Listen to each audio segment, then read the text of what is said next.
What is good, Tsla family? It's Ray J back with another video. And this one, I'm going to break down what's going on with the market, what you should be watching for as well. I'm going to talk about what happened with Jerome Powell and all the data that just dropped. Now, all of this may affect Tesla SPY and the QQQ. But before I do anything like this, let me just mention a couple of things.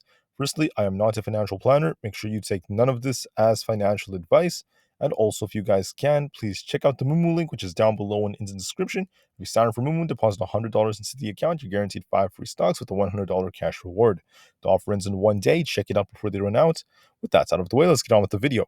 All right, guys, looking at the market, we are quite green in the pre-market as of right now. Tesla's holding up quite nicely, but we have to watch some very important levels, which I will discuss in just a few minutes. But first, let's talk about Jerome Powell and then the data that just came out before we talk about the charts and the levels. Jerome Powell, once again, was speaking at 2:30 a.m. Eastern Time. He said that the Fed most likely has to tighten financial rules after the U.S. bank failures. He said there's a lot of work to be done. He was continuing to be hawkish, and he basically just repeated the same things he said before. But he did talk more about the bank failures, and he was talking in more detail about how the Fed has to learn from their mistakes. And he simultaneously said that inflation is too hot and the Fed has to remain very, very restrictive for an extended period of time. So, with all of that said, Jerome Powell continued to remain hawkish. The market slowed down a little bit in the very beginning of the pre-market, but then the market started pumping as we approached the big data releases. And so far, the data is suggesting a pretty decent economy that's relatively strong. Now, could be interpreted in two ways. Maybe the stock market may like this because of the fact that it's fueling the soft landing narrative. But at the same time, you have to remember Jerome Powell said that if the economy is too strong, the Fed is likely going to give us at least two more rate hikes over the next couple of months. So it's just worth noting. What are the numbers saying? The GDP price index was pretty decent, 4.1%. The growth rate of the GDP quarter over quarter was 2%. That's important because it's actually above what the forecast was of 1.3%. Then initial jobless claims were lower than expected at 239,000 versus the forecast of 266,000. So less jobless claims than expected. We can see the same thing happened. We had jobless claims for the 4-week average was actually very close to the forecast. And besides that, all the numbers are looking aligned with the expectations. So there is still some strength in the job sector. There's still some strength in the economy. That's worth noting. GDP growth was a little bit higher than expected. So all of this is suggesting the economy is still relatively strong. And there are two ways to interpret this. Either the Fed has to be more hawkish now because of this, or you could say that, there could be a soft landing, right? That's what the market's going to be thinking. It's not what I'm saying. It's just the market's view. The market may say that, oh, there could be a soft landing because the data is not looking that bad and this and that. Honestly, guys, it's just it's very, very ambiguous. I'm just going to look at what the charts tell us now just to suggest what's more likely to happen. We had all this news about Powell talking about being more restrictive, but we did see the futures gain 100 points as the bank and tech shares advanced. But now let's talk about the charts, what's going on with all this information. First off, for Tesla, you're going to be watching some very important levels right now on Tesla. Let me just show you what these levels are. I'm going to bring this back on the 5-minute time frame because I think the EMAs are very significant here.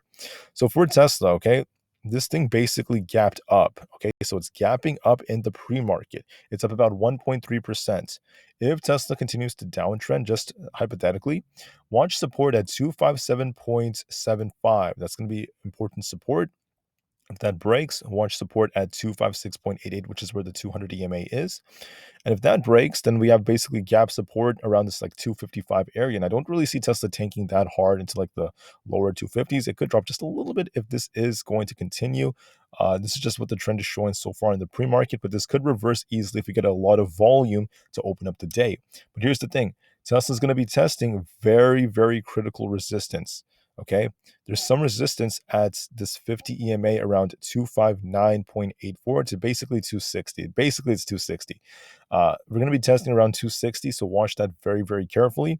If Tesla breaks 260, we have some resistance at 261.5 now and also at 262.5. 261.5 formed because of the pre-market high. So watch those two levels. If it gets above 262.5 and starts pushing hard with high volume, I could see this thing going all the way up to 266. That's a possibility because we have an unfilled gap up above, which is going to act as a magnet. So what is likely to happen so far in the pre-market? We pumped very nicely, but now we are kind of slowing down a bit. But this could all change as soon as the market opens because the volume can start surging in. So we're just going to have to see, can Tesla get above and hold 260? It managed to do it temporarily in the pre-market, but it came right back down. It is below 260 right now. Let's see if Tesla could do it. If it breaks 260, this thing has a lot of potential to start pushing up quite nicely. I also do expect Tesla to push up by Friday close. I think it has a lot of potential, and there's going to be a lot of hype associated with delivery. So I do believe it's going to break above the 260 eventually. I think it's going to break above and test 266 or higher very, very soon. I think Tesla is very primed in my opinion. Now for SPY, we're going to be watching these levels very carefully. SPY actually started tanking in the pre-market just right now. Very interesting to witness.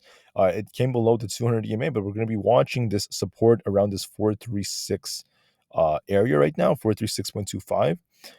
Right now in the pre-market actually turned kind of red. So now this is turning very decent. If we come down to where we closed at, we're actually very close to where the close was at this like 436 area. If it breaks below this, the next major support is going to be 435. So watch 435 and then 433 on SPY as some very, very important levels. If this thing bounces, we get a very, very nice bounce on SPY. Sometimes we have fake outs like this. This thing could just bounce. If that happens, you're going to be watching resistance in this 436.65 area. Get above that, then we're going to be watching 437.29. Break that, then we have 438 to be testing, and that's going to be an important resistance. This is where we got rejected in the pre-market. If it breaks the high of the pre-market at 438, we have the potential to fly all the way up to the gap fill at 439, and potentially 440 after that. And if 440 breaks, watch 442. So what is the trend telling us? We were pumping initially, but now we formed a bearish divergence. The market's getting a rejection for now. And it is starting to slow down. So it is weakening a bit. So we're just going to be watching how does this react to the volume surge during market open. Does the market get a very, very nice bounce to start pushing, or does it end up doing something different? It's very flat in the pre-market now. It went from being very green to actually selling off a little bit. But overall, we're just going to have to wait and see if it could bounce. So watch these levels very carefully. And don't forget that Tesla is still quite green, so it's showing some relative strength compared to SPY. That's a good sign for Tesla right now. The QQQ is also just a little bit red in the pre-market. It's just below the 200 EMA. If it breaks below this and manages to hold below this, watch this thing retest 363.5. And if that fails us, there's going to be the low 360s followed by 360 and then 357.5.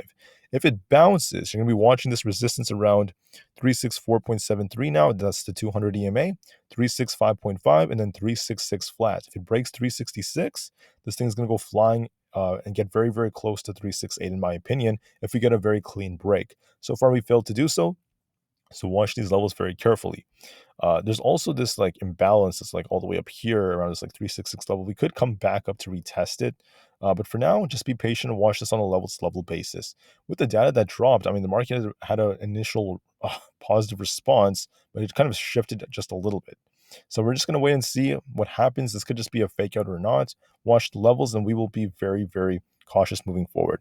I also want to note that Aapl had a very interesting structure. Before I talk about Tesla one last time, Aapl had a potential bullish triangle. You could still technically argue it's possible that this could play out because when you zoom out of the chart, it still looks like this. If Aapl breaks 190 and starts pumping, if it breaks 190, it has the potential to pump to 192 plus. If that happens, that could pump QQQ and SPY in the whole market. But for now, Aapl is kind of slowing down a bit. So we're going to be watching this very carefully to see how it responds. If it breaks down, watch 188.5 and potentially 187.5. And we will just have to see from there. Anyways, for Tesla, still showing some strength, still holding up quite nicely. It did form a small bearish divergence right here, but it's not really playing out that badly. And Tesla's still currently around the 259 level, so it's still holding up very close to 260. Let's see if it can break 260 either today or tomorrow. If it breaks it, it has a lot of potential to push up. If not, it is what it is. All right, so anyways, thank you for listening. Have a great day, everyone. Get ready and watch these levels. I will see you guys very soon in the intraday update video. And with that said, take care, everyone. I'll see you guys in the next one. Tesla to the moon because the long term is still incredibly bright. And peace out.